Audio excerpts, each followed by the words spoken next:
Seth Vogt from Biological Sciences.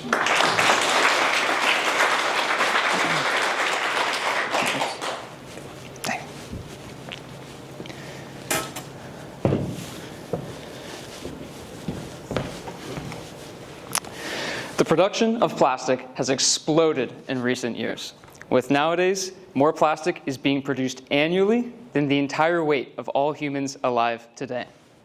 This comes at a great cost, as we estimate that there is 1 credit card's worth of plastic per week inhaled per person. Routes of exposure can include inhalation from the latent atmosphere, but primarily come from what we ingest and what we use to ingest various foods and beverages. Studies from earlier this year show that the human brain is accumulating nanoplastics. These are plastics smaller than 1 micron in diameter. Over time, we see that samples from 2024 show far greater concentrations than samples from 2018.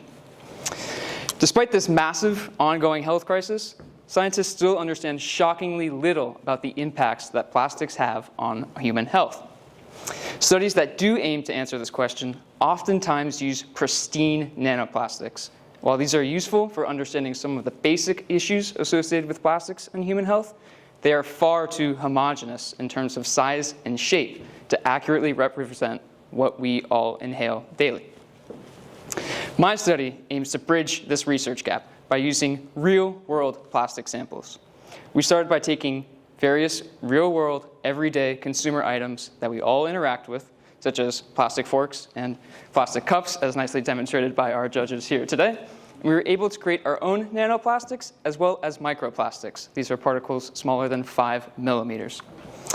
We saw that these impacts on the human brain, specifically cells that are in the immune system and are sort of responsible for regularly clearing cellular debris, after only 3 days of exposure at physiologically relevant concentrations, we see dramatic increases in cellular stress, as well as significant decreases in the number of mitochondria in these cells.